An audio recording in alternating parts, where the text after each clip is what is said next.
Good afternoon, everyone, and welcome to this inaugural meeting of the Council. Good afternoon to those of you in the chamber and also those of you who are joining us on live stream. We have no apologies today. We've got a full complement of councillors. So I'll start by congratulating all of them on being here. We have 3 new councillors, so we have 9 returning councillors and 3 new councillors. So congratulations to all of you and getting back here today. Does anyone have any declaration of interest to make? Okay. So at this point in each meeting this term, we intend to have a reflection, as we call it, by either a councillor or the mayor, or in fact, in some occasions, by a member of the public. And I'm going to start this term by starting this one, because I want to talk a little bit about the debt of gratitude which we owe to those people who have worked tirelessly for the last 12 days now to restore the city, but also to restore the region to where it was before the storm. And it's going to take a bit longer than just 12 days to completely restore us back to where we were, particularly when you think about Queen's Park. But there's been extraordinary work done by many people. I'm thinking now about our own staff, about PowerNet staff, about emergency services, about many people who I've got no doubt have forgotten to mention, but who we thank. But also we owe a debt of gratitude to volunteers who came forward and worked through that time and helped with the clean-up, not least of which was the Student Volunteer Army. And really representing all of those folks, not only the Student Volunteer Army, but as a sort of personal representative of everybody who's worked so hard through that period. I've asked Jacob, who led the Student Volunteer Army, to come here today, and I'm going to ask him to come up and just say a few words to us. So, Jacob Wilkinson Hall, please come up and speak, and if you want to bring your fellows with you, then please do so. Right, hey guys. So obviously over the last week, we set up the crisis response for the storm. So obviously we were lucky enough to have 80 volunteers sign up initially, but we only had about 40 coming to help, which was awesome. So we got about 27 requests of jobs, but then obviously we only did 17 of them because obviously a lot of them were like electrical problems, plumbing and stuff, so we couldn't do that. So I'm lucky enough to have a couple of my volunteers here that helped out on the day too. So obviously the community was proud of us and they all really appreciated it. So a lot of them were the elderly who couldn't really do the work. So obviously this would have been supported without Emergency Management Southland too, and the support of Safety First New Zealand. That's probably it. Okay, thank you, Jacob.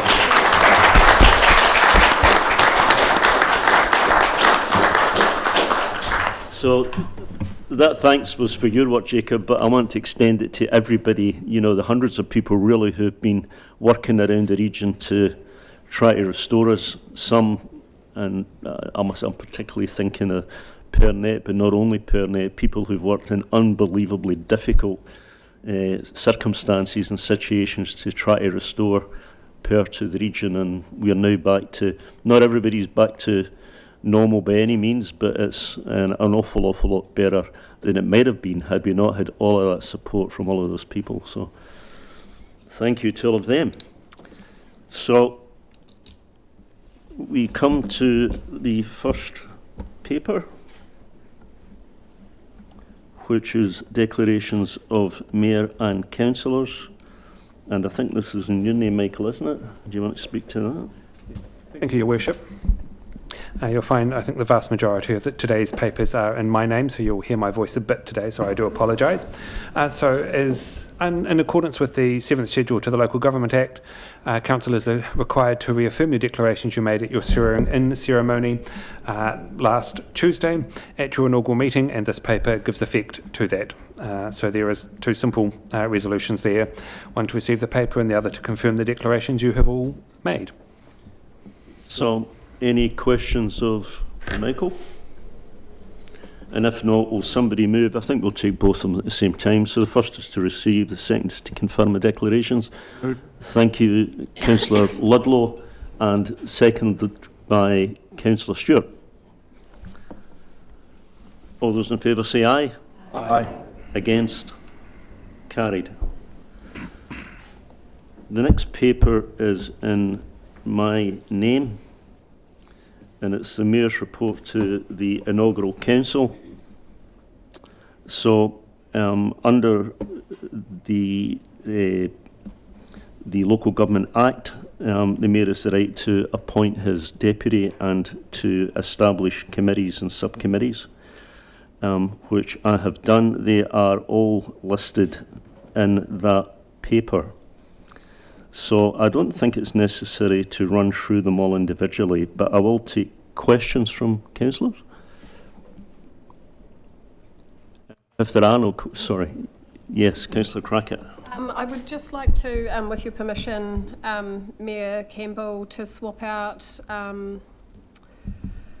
Councillor Bond, I believe, from WasteNet Advisory Group, and swap that with Councillor De Vries. Was that was right, Rhea? You were happy to come off? Yes. Yep. Yep. I'd originally said to you when you asked me that I wouldn't be able to go on that committee. So I would just make that alteration, please. So thanks for reminding me, actually, Councillor Crackett, because there are actually a couple of others that we need to recognise. In the Southland Indoor Leisure Centre Charitable Trust, Councillor Boyle will take the place of Councillor De Vries. And in the iwi liaison group, that will now be a triumvirate. So it will now be Councillor Demery, Councillor Ludlow and Councillor De Vries. Councillor De Vries.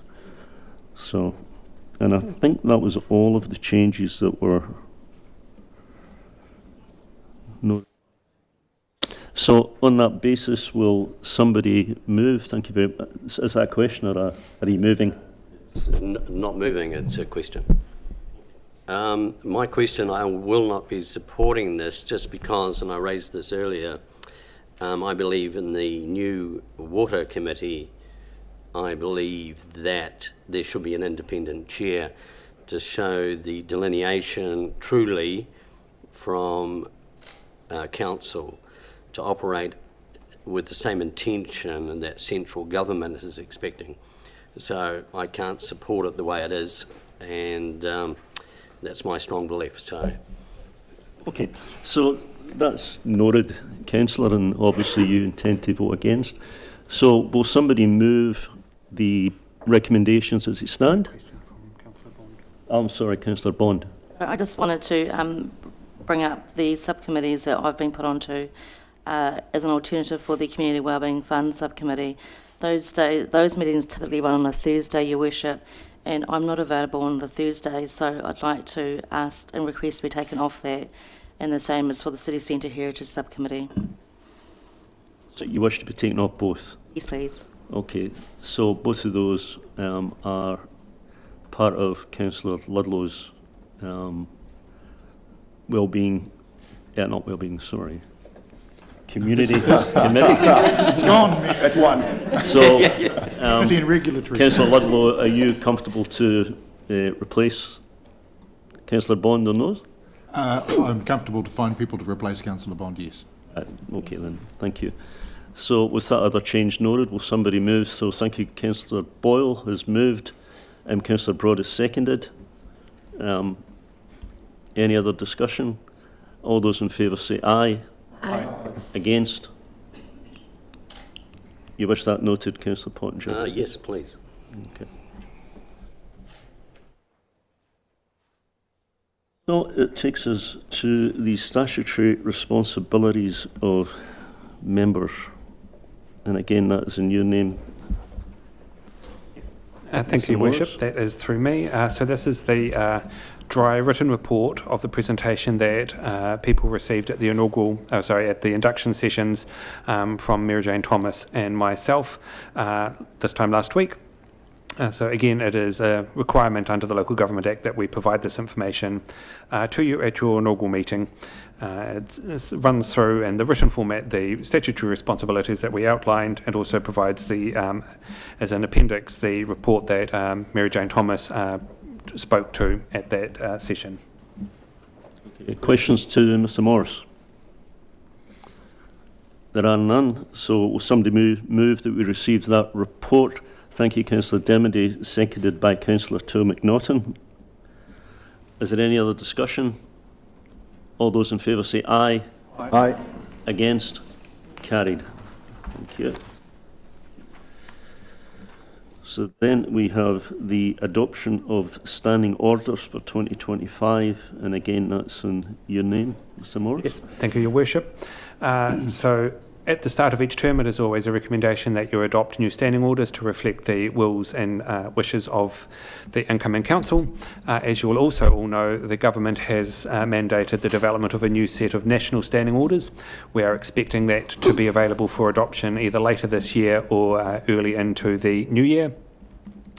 At that time, we will be required to revoke these standing orders and adopt those new standing orders.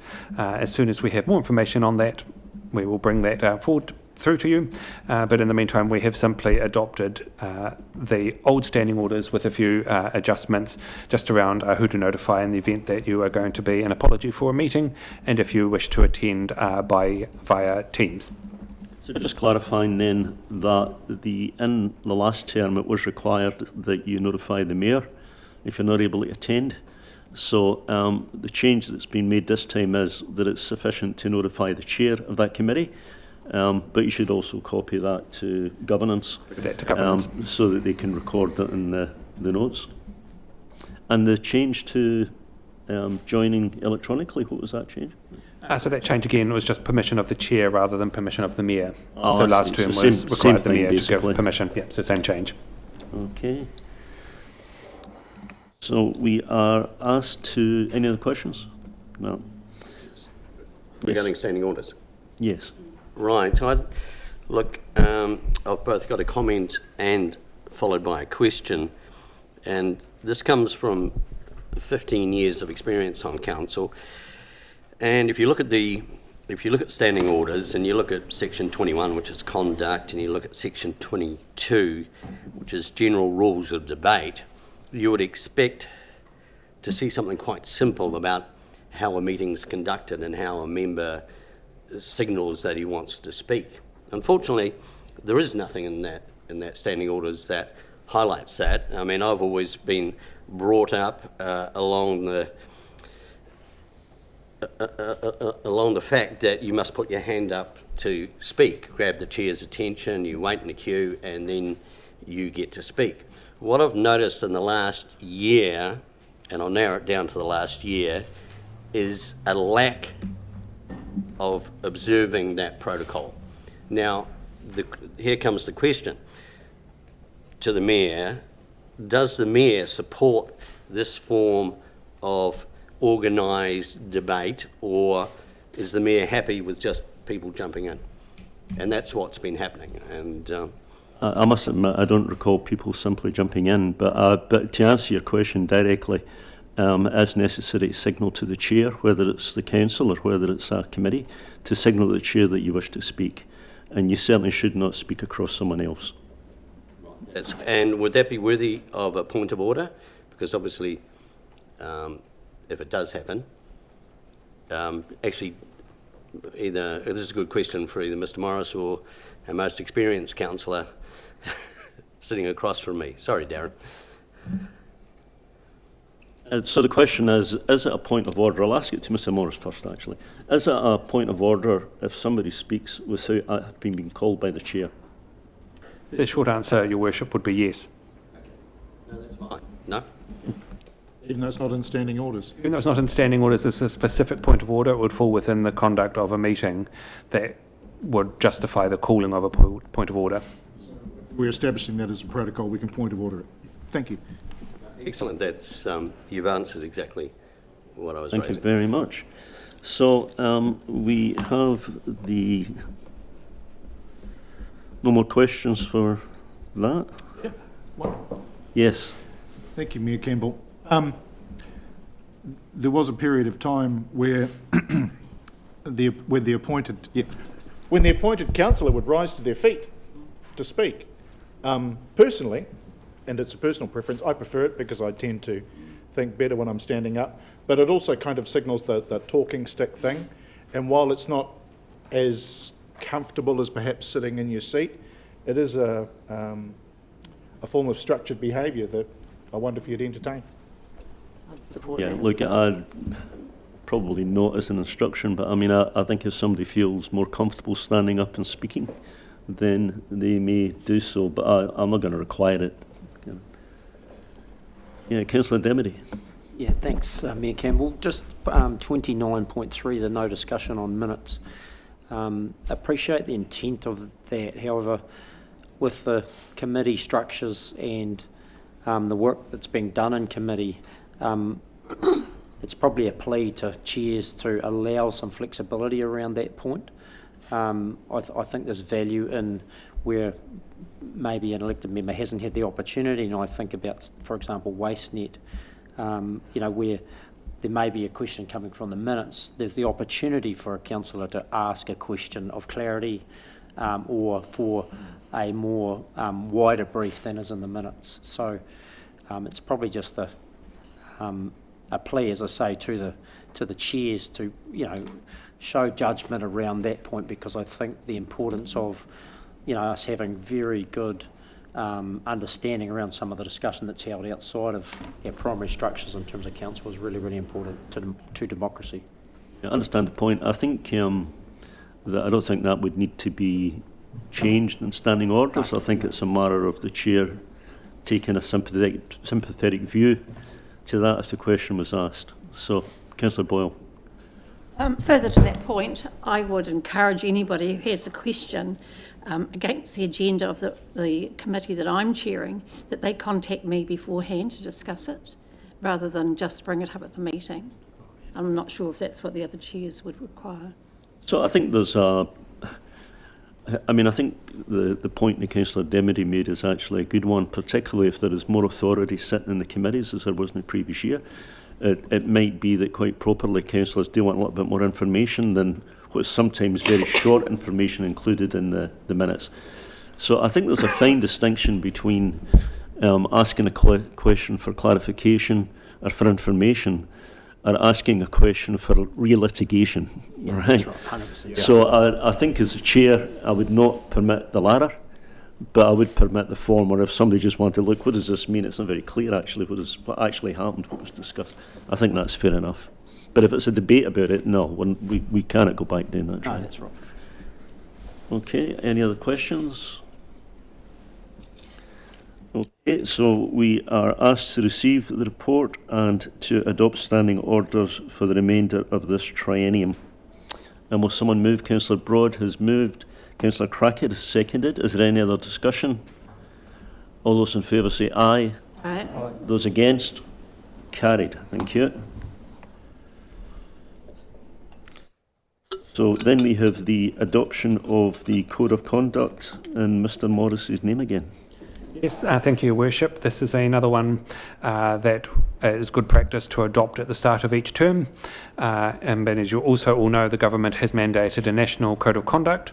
And for those of you from the last triennium, this was, we workshopped and put in a submission to the draft provisions of that code of conduct. Again, we're expecting it ready for adoption from the Local Government Commission later this year or early into the new year. So in the meantime, we are simply recommending the adoption of what was essentially the Code of Conduct from last term, but there are some minor adjustments in it. Most notably is the removal of the in-house legal team, because when we did this, we had an additional legal advisor. Now you're just left with me, and that's not a place that I am comfortable to be in. And also, it's my workload does not justify or allow this. which means that we've replaced that with an independent investigator at all times to go through that process. And we've tidied up a couple of other minor sections. For example, removed one of the appendices, which was just a flow chart that showed you the process. It actually didn't do anything and was relatively unhelpful. And so hopefully it is streamlined enough to get us through until when the National Code of Conduct is adopted. Questions to Michael? Move the recommendations. Second it. Seconded by Councillor Bond. Is there any other discussion? Those in favour say aye. Aye. Against? Carried. Thank you.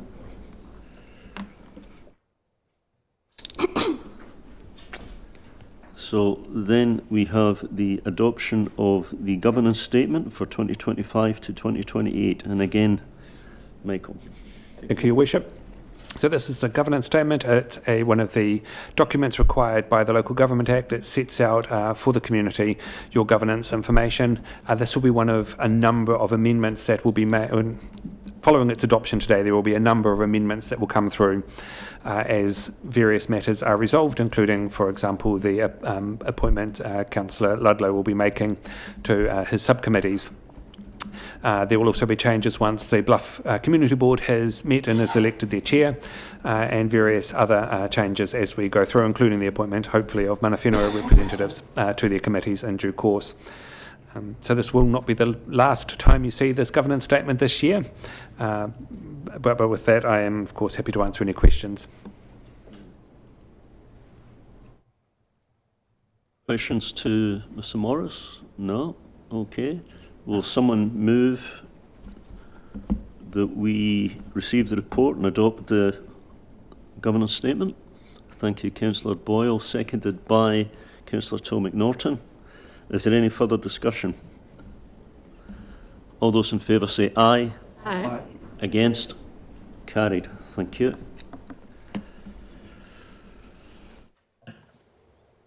Well, then we have tab 11, mana whenua representatives, and again it's... Yes, thank you, Your Worship. So this is the report that will be is formally appointing mana whenua representatives to the various committees. At this stage, we don't have the names from our two Runaka partners on who they would like to be nominated. They are still working through that process, particularly for Waihope, following the retirement at the end of the last triennium of the Reverend Cook from her role. But this report is seeking to confirm that and then extending an invitation to both the Runaka to forward their nominations in due course. And I am happy to answer questions on this. Campbell, if I can kickstart the debate by moving the 4 recommendations. Any questions to Michael first? Yes. Councillor de Vries. Look, I just want to question how you will determine which Runaka representatives sit on which committees, because there are significant issues that they are both going to want to contribute to the discussion on and probably vote on. Is there any method around that? So I understand, and I must admit I was blind to this last, but it was explained to me that we had that situation last term, and the representatives agreed between themselves about who would represent and what. So we started last term with the iwi representatives sitting in just 2 committees, community and infrastructure. As we split off a finance committee, they were invited to have a representative sit in that. And I believe was that one person, or I'm sorry, I don't know whether to look at which Michael to look at, but it was both, Your Worship. Both were on finance and policy, and then the Reverend Cook chose to retire from the infrastructure committee, which left Mrs. Coote as the Runaka rep at that time. So the proposal this time is that the iwi representative would be able to sit on every committee, which is a fairly significant increase in their involvement. but it would be recognising what we have done for councillors, which is that each councillor shall sit in 3 committees. The proposal is to have the same for the EB representatives. Each of them will sit in 3 committees, which means that they will have to divide themselves between them. So, any other questions? Yes, Councillor Stewart. I'm wishing to vote against the last 3 recommendations of this.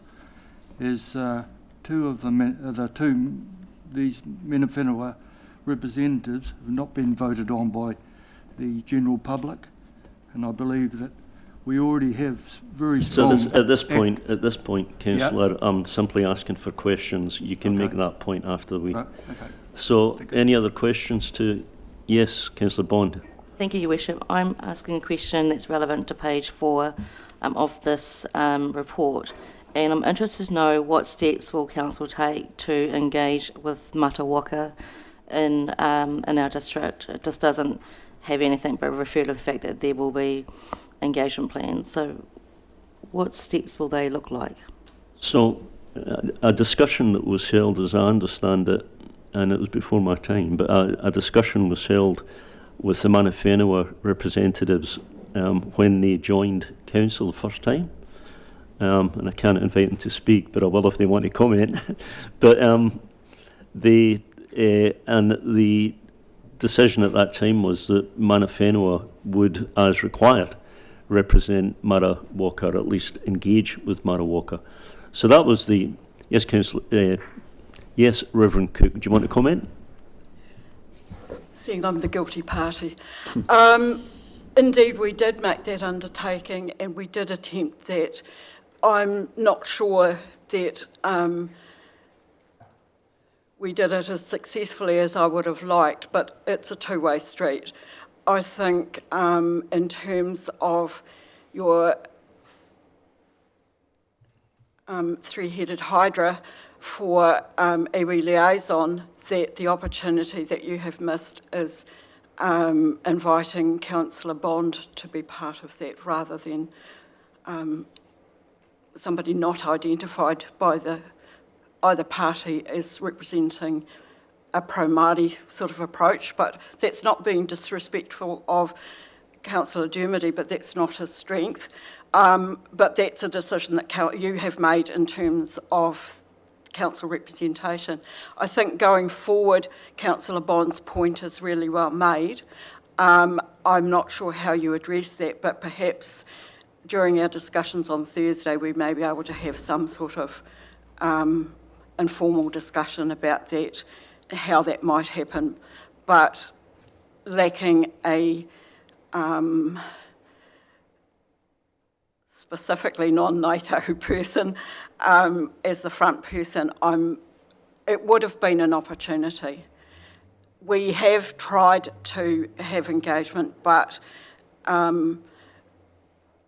Mata Waka is as diverse a group of people as Scottish clans or Irish sets or other Indigenous groups of people around the world, indeed even our own community in terms of whether they're Lions or Rotarians or Catholics or Protestants or whatever it is. There's a great diversity within Mata Waka. It's not a uniform beast. And I think, is it next year or year after we have a representation review? And isn't it, representation review? Next year, well, end of 2026, we will start that process, Your And Worship. the question will have to arise again about whether we go for Maori wards as opposed to Mana Whenua representation. Because that, of course, is a means by which there would normally be that representation would come to the table. But anyway, look, I thank you for explaining how it was intended to be originally, and certainly my recollection of last term was that it was not working particularly well. I remember you made that comment before, so just thank you for clarifying that. Just while I'm sitting here, if I can talk about the committee thing that was raised just before, because I did raise my hand but nobody seemed to see me.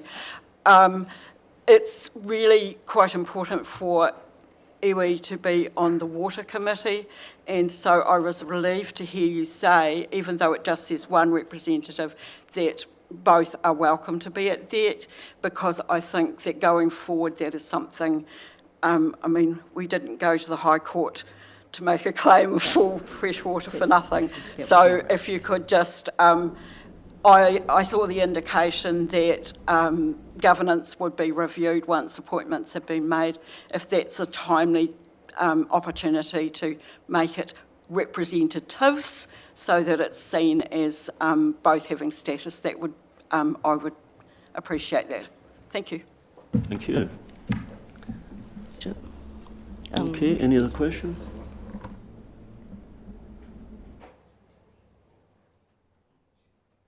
Oh, sorry, Councillor Bourne. Yeah. Okay, but Your Worship, I just wanted to make further commentary on what Reverend Evelyn Cook said and yourself. I think it's a bit of a tricky situation with the current process that Mata Waka have to seek some sort of leadership underneath mana whenua, and it adds to the conflict in internal relationships, and coming around and being around the Mata Waka different iwi down here, it's quite prevalent that they are wanting quite a bit of engagement, but to feel like they are there on their own mana, not under anyone else's. So there is a fraught relationship out there that you probably are not aware of, that I think you need to know about.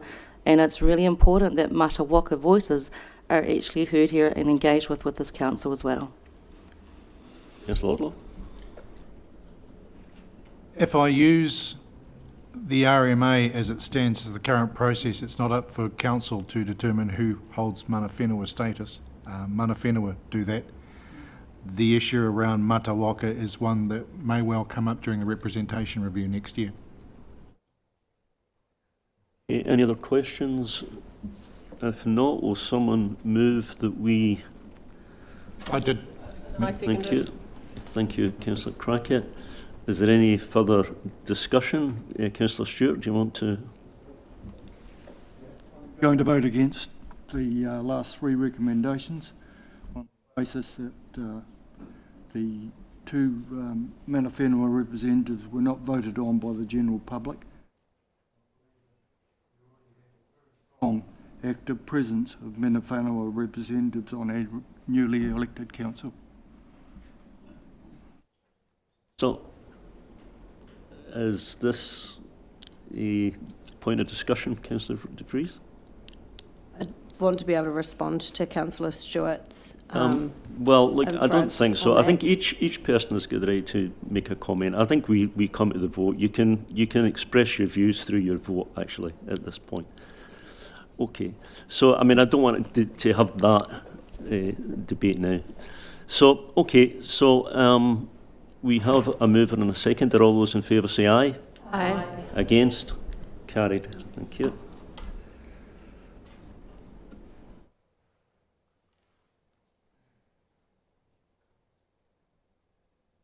So we have Risk and Assurance Committee membership. And again, this is in your name, Mr. Morris. Yes, thank you, Your Worship. So the Risk and Assurance Committee has two independent members appointed to it. One of them is the returning chair, Mr. Ross Jackson. As an independent member, not an elected member, he needs to be appointed by this council into his role. And that the last term of council, a decision was made not to fill the vacant position for an independent member. But it was only ever kept as a vacant position. It wasn't disestablished. That position will be recruited for and that person will be appointed. So this is confirming the process that will be undertaken this month to appoint the independent member to the Risk and Assurance Committee. Okay, any questions of Mr. Morris? If not, will someone move the recommendations? Thank you, Councillor Broad. Seconded, Councillor Dermody. Is there any further discussion? All those in favour say aye. Aye. Aye. Against? Carried. Thank you. So, adoption of the delegations register. Mr. Thank you, thank you, Your Worship. This one I am actually sharing and tag teaming with either Patricia or Mr. Staunton. I don't know. Yep. Because council staff have taken the opportunity to refresh our financial delegations that flow through to officers. in time to meet this meeting and adopt the delegations register. So I'll kick off and quickly cover off. This delegation register sets out all the formal delegations from this council to each of all the committees and subcommittees underneath it.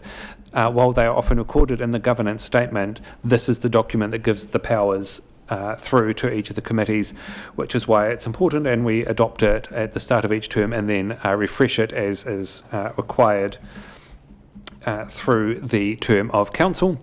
And with that, that is my part done, and if you're happy, Your Worship, I'll pass to Patricia and Brian to take you through the financial delegation changes. Thanks, councillors. Thanks, Mr Morris. These changes that we're proposing to make to the financial delegations are about improving efficiency within the organisation and taking away some of the many steps and additional bureaucracy which we place on ourselves as an organisation. It also reflects the changes in dollar value of the who can approve what actually was intended to speed up our ability to transact. And do you want to add anything into that, Brian? Yeah, I'll just add, we've done a bit of a review of the existing practice within the finance team. Further to Patricia's point, we're looking at sort of streamlining efficiencies whilst still maintaining an appropriate level of risk associated with the delegations. We've also looked to streamline some of the more operational tasks that were previously set out in the council delegation manual. So I'm happy to take any questions, Your Worship. Questions? Councillor Boyle. Page 209 says that the 5 elected members and 1 appointed mana whenua representatives are the membership. We've currently got 6 elected members for this.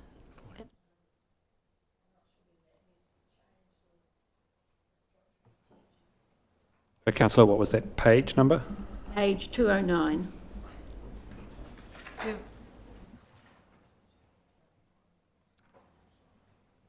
Thank you. We will have a look at that and confirm which way that is meant to go.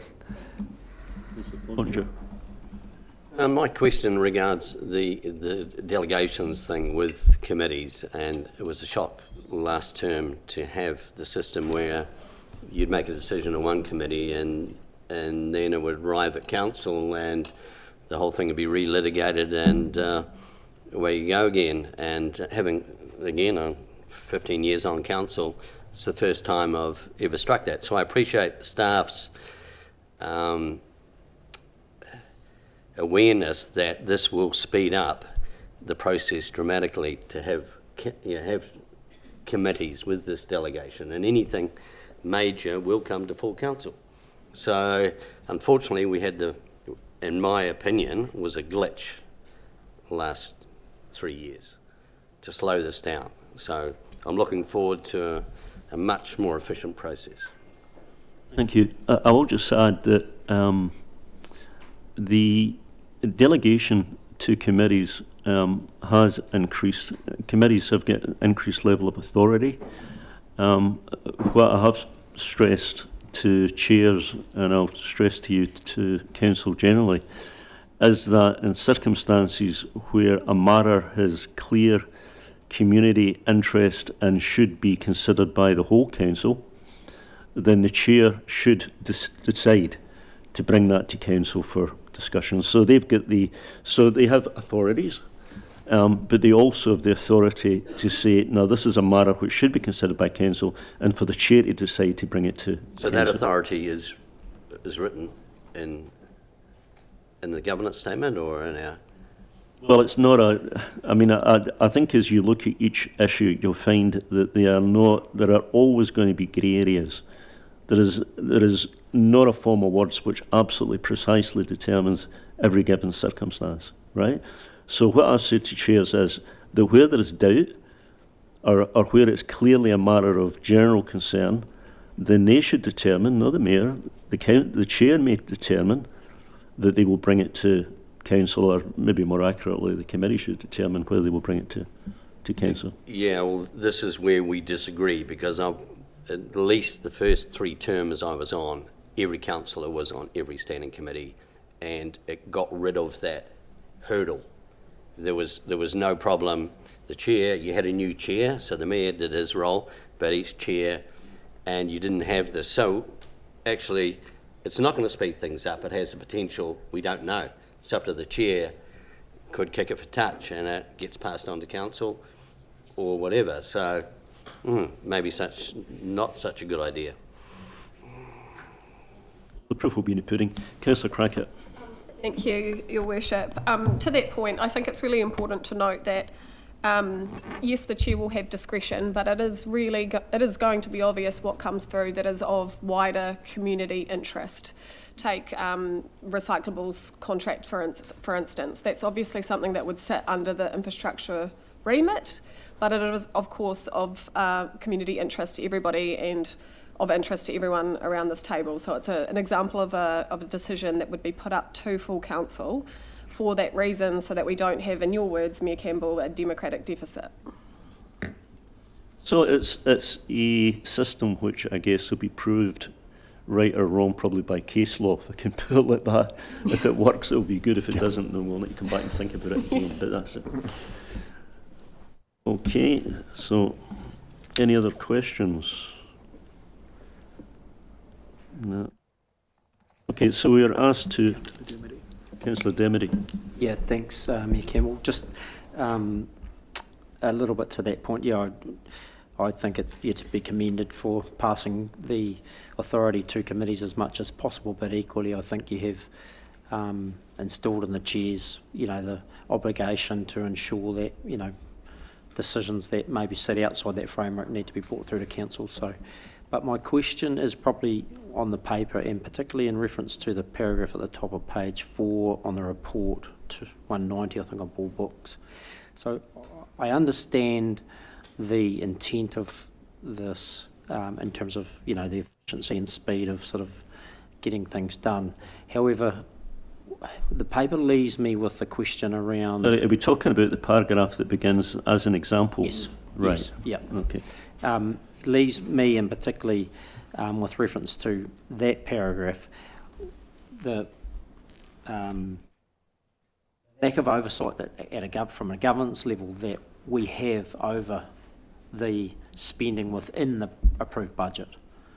So, for example, we've got a project at $50 million, and I may be wrong, so I'm happy to be corrected. So the intent of this, that would be worked up, and the only time that council or the committee would see that would be if there was a variance to that spend. Is that how it would work? Otherwise, it would be done in the operational piece. Through you, Chair, you will be seeing in your performance report each quarter the spend against your capital projects and the spend against budget in each area. So you're going to be seeing your actual spend every quarter, and then. But what this is saying is, if we find that there is an issue in a project and the initial budget that was approved in the long-term plan or the annual plan is not sufficient, then that would be going direct to council rather than coming through committee. Well, wouldn't it come to committee first? It would go through the committee first. It would go through finance Yeah. and policy first, and then come up to the council for an agreement. So if we $50 million in the budget, but we find it's going to cost $55 million, the committee does not have authority to approve that on its own. It recommends it to council. No. But my point is, I still think, we need to have oversight of what's the spend within the budgeted plan. And anything different than what's intended, councillor, that's... So, Thank you. I'm happy with that. You're happy with that? Yeah, thank you. Any other questions? And if not, we'll go back to the 9 recommendations, actually, in this case. Is everybody comfortable that we take these together? Will someone move that? Thank you, Councillor Bond, seconded by Councillor Stewart. Is there any other discussion? And if not, will all those in favour say aye? Aye. Against? Councillor Pottinger? You wish that recorded? Yes, please. Okay. In stone. Yeah.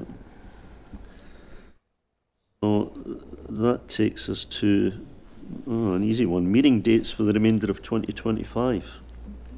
Thank you, Your Worship. I don't even think I need to talk to this report. Move. Hear about spelling. All those in favour say aye. Aye. Against? Carried. Thank you. So then we have proposed road names. And this is coming to us unusually because normally it would be considered by the Infrastructure Committee and in fact would be able to be approved now by the Infrastructure Committee. So were you moving? Are we Yes, asking Mayor a question? Campbell, no questions. There's two recommendations which I'm prepared to move. And before it becomes an issue, I should point out that this driveway is on the Mudeye. Thanks. Is there any other discussion or questions? I'm glad they chose, and I hope I've got this right, Mahanui, because it's by far the easiest one to pronounce, actually. So the other one's I struggle with. And everybody else would probably, other tourists would struggle. So Mahanui is pretty intuitive, so that's good. Can I have a mover? Oh, you've moved already, and seconded by Councillor Bond. All those in favour say aye. Aye. Against? Carried. Thank you. Thanks, Patricia. So then tab 16, we have the extension of appointment of Commissioner. Michael, can you explain that one to us? Yes, thank you, Your Worship. And I am jealous that Patricia got away with that, actually, having to talk to that report. So the District Licensing Committee is currently operating until today under a commissioner appointment with Councillor Ludlow and Leslie Soper, former councillor, appointed as two commissioners. There is a hearing coming up later this month, and because of Councillor Soper's involvement in that process, it is appropriate to extend her appointment as commissioner through to the end of the year to enable that hearing to be concluded, but it also gives us a little bit of room in case we need to move that hearing from its current date. So that is the proposal, and then once her term has ended, the full DLC as appointed today will be able to take on that work under the leadership of the Chair, Councillor Ludlow. Does anybody have any questions? Will someone move those? Thank you, Councillor Boyle, and secondly, Councillor Stewart. Is there any further discussion? All those in favour say aye. Aye. Against? Carried. Thank you. That brings us to the end of the public session. There is no public excluded session today, so Councillor Stewart. Sir. Yeah, is my vote on the Mana Whenua been recorded? Yes.